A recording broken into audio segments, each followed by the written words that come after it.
Hello guys, and welcome to my Valorant analysis. To give a brief introduction about myself and how we're going to approach this, I've been a game designer for the past 2 years. However, I've worked only on mobile games and none of them have been shooters, so don't take anything I'll say for granted. Nonetheless, I should be able to review the game through my own lens and share some takeaways with you guys. Let's first establish what is Valorant, or rather, what is it trying to be. I'm sure most of you either compared it to Counter-Strike Global Offensive and Overwatch or have heard this before. This is the first distinction that we'll make. The game does heavily draw inspiration from Counter-Strike, so we're going to compare it to that, leaving Overwatch aside because I think they have strikingly different core gameplay mechanics. A quick way to determine this is to look at the following: the win condition, the shooting mechanics, how does the respawn system function, and the overall moment-to-moment gameplay design, where you have charging ultimates and pushing choke points versus holding angles and taking deals. Now that we identified Counter-Strike as the comparison point, I think one of their goals with Valorant was to take the extremely solid 20 years of groundwork and smoothen its edges to improve the user experience, which is exactly the topic of this first video.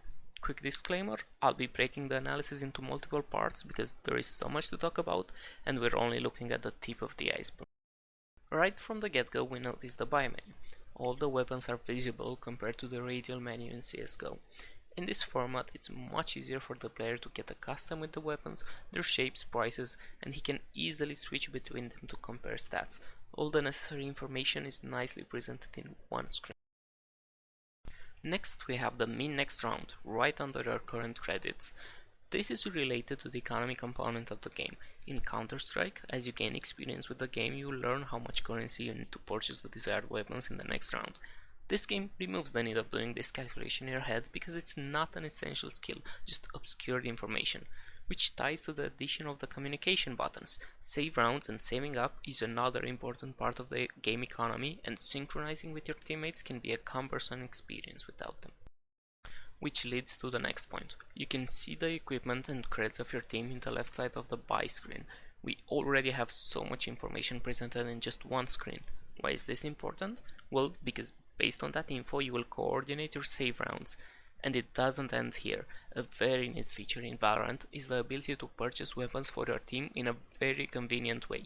A teammate asks for a weapon with one tap and you purchase it through one tap.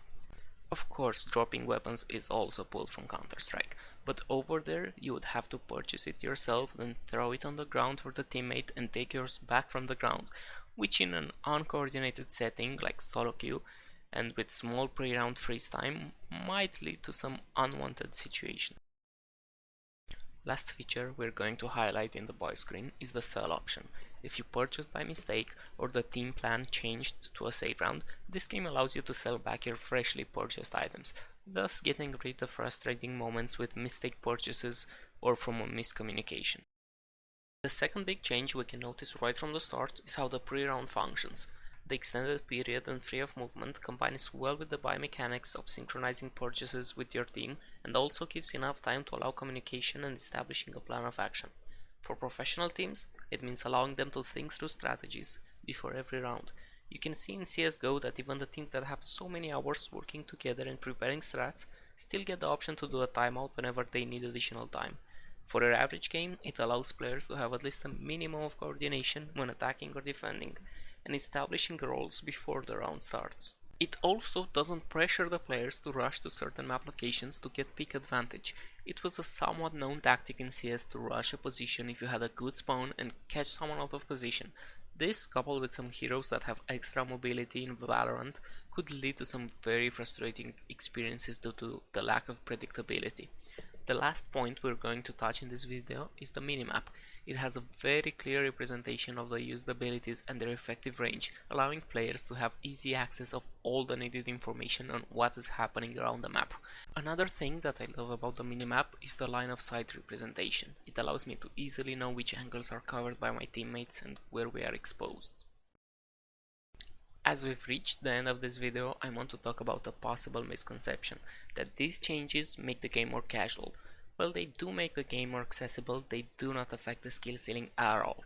You can even say that the ceiling will be higher than CSGO due to integrating abilities in the play pattern and using them efficiently through correct timings.